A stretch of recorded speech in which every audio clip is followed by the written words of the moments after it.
सत्य की खोज से जुड़े हुए सभी साधकों का हार्दिक अभिनंदन। आज का शीर्षक हमने लिया है गलत आदतों को कैसे छोड़ें। वीडियो शुरू करने से पहले फिर से वही अपील, हमें सब्सक्राइब कीजिए, लाइक कीजिए, शेयर कीजिए। डिस्क्रिप्शन में हमारा फेसबुक लिंक है, वहाँ पर हमें फ्रेंड रिक्वेस्ट भेजिए। इंस्टाग्राम लिंक है, वहाँ पे हमें फॉलो कीजिए। और किसी का कोई प्रश्न है या कोई हमसे साधना अथवा ध्यान सीखना चाहता है तो वो हमें टेलीग्राम आईडी दी हुई है और ईमेल आईडी दी हुई है, वहाँ पे संपर्क कर सकता है। और मैं इसमें व्हाट्सएप भी अपना लगा दूंगा, आप चाहें तो वहाँ मुझे मैसेज कर सकते हैं।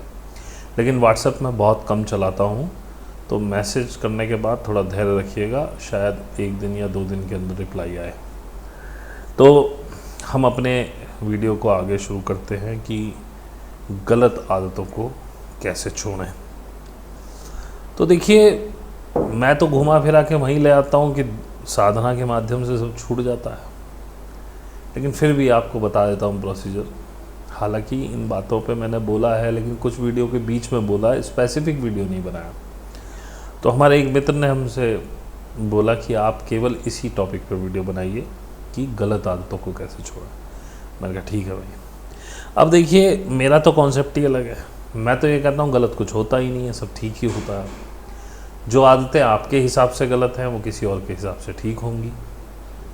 तो ये कैसे कहा जा सकता है कि ये गलत है या ठीक है? क्योंकि अगर किसी को पान खाना पसंद है, गुटखा खाना पसंद है, सिगरेट पीना पसंद है, उसके लिए तो वो आनंद है, वो अपने आनंद के लिए कर रहा है। किसी को चोरी करना में आनंद आता है या उससे उसका घर चल रहा है, तो उसके लिए चोरी उसका काम है। और उसकी नज़रों से देखिए, चोरी में बहुत मेहनत है और रिस्क भी बहुत है, लेकिन फिर भी कर रहा है।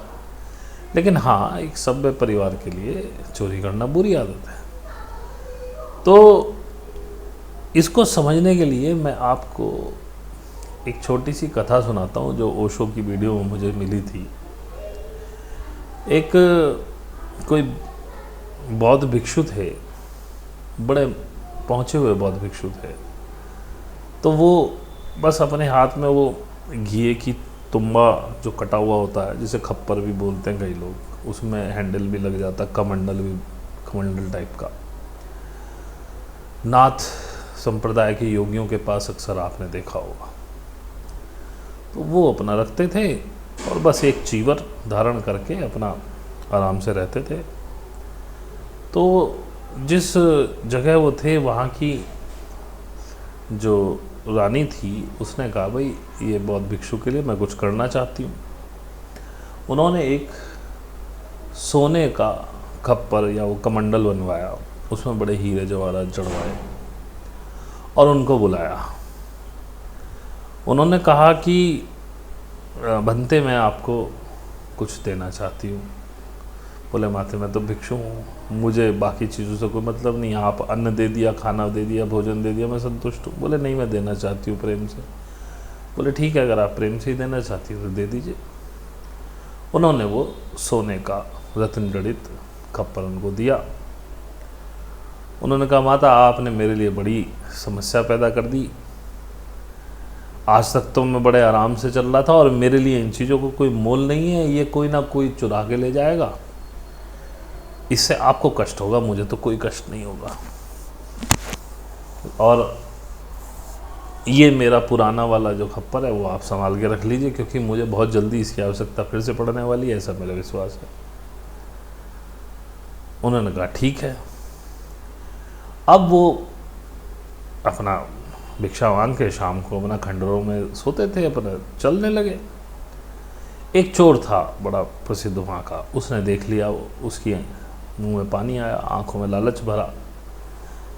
तो बंदे ने भी देख लिया था उसकी निगाहों को।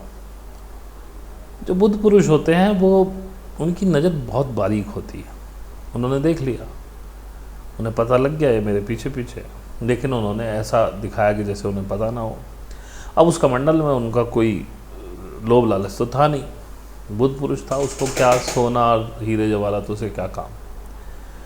तो सीधे सुबह वो जाके खंडर में अपना बराबर में वो कमंडलू रख के अपना लेट गए। अब वो चोर बार बार आने की कोशिश करे, वो करवट लें फिर पीछे को हो जाए। अब वो बनते सब देख रहे थे, उन्होंने कहा यार इसे बड़ा कष्ट हो रहा। तो उन्होंने एक उस खंडर में ऊपर एक झरोका सा था, उसमें से वो कमंडलू फेंक दिया उसकी तरफ और बोला कि भाई तुम्हें ज़्यादा कष्ट हो रहा है, ये ले लो और तुम ज़्यादा कष्ट ना पाओ, इसे ले जाओ। चोर को बड़ा आश्चर्य हुआ, इतना कीमती कमंडलू इन्होंने ऐसे ही फेंक दिया और मुझसे कह रहे हैं कि तुम्हें कष्ट हो रहा होगा, लो चले जाओ लेकर के, अंदर आने की आपको आवश्यकता अभी नहीं होगी। वो आया, महाराज के चरणों में गिरा कि महाराज मुझे माफ़ कर दीजिए, लेकिन मैं चोरी कोई शौक़ से नहीं करता, ये तो मेरा व्यवसाय है, मैं अपने परिवार को इससे पालता हूँ। बोले अब तो बनते बोले कि नहीं नहीं मैं समझता हूँ, मुझे कोई इसमें आपत्ति नहीं है, सबके अपने व्यवसाय है, तुम तो बड़ा अपनी जान का जोखिम डाल के करते हो, कोई मजबूरी है, और जब आपने बोला आपका व्यवसाय है तो आपको करना चाहिए। बोले लेकिन मैं आपसे बहुत प्रभावित हूँ बनते, मुझे कोई उपदेश दीजिए। बोले मेरी ये चोरी छूट जाए। बोले ना, चोरी छोड़ने का कोई आवश्यकता नहीं है, चोरी तो तुम्हारे जीवन उपार्जन का साधन है, जीविकोपार्जन का, तो इसे मत छोड़ना। लेकिन बस मैं इतना कहता हूँ, जब भी चोरी करने जाओ ध्यान से चोरी करना।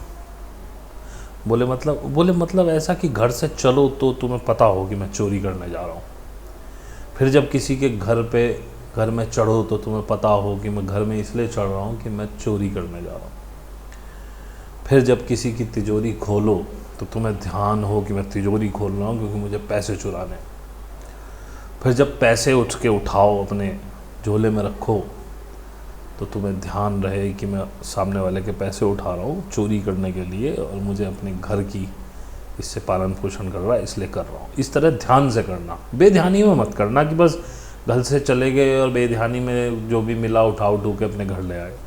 कई बार बेकार की चीज़ें उठा लाते हो, तो ध्यान से उठाना, कोई चीज़ तुम्हारे काम की है तो उठाना, नहीं तो क्यों उठानी। उन्होंने बोला बनते ठीक है मैं ध्यान रखूँगा। अब बोले वो कमंडलू, बोले आप ही महाराज से रखो। बोले नहीं आप इसे ले जाओ, मेरे किसी काम का नहीं, आपके काम आ जाएगा। बनते अगले दिन महारानी के पास पहुंच गए, उन्होंने कहा जी मेरा वो कमंडलू वापस दे दो, मैंने तो आपसे कहा था कोई ले जाएगा उसे, मेरे किसी काम का नहीं। एक चोर आया था, मैंने उसे दे दिया, बड़ा परेशान था।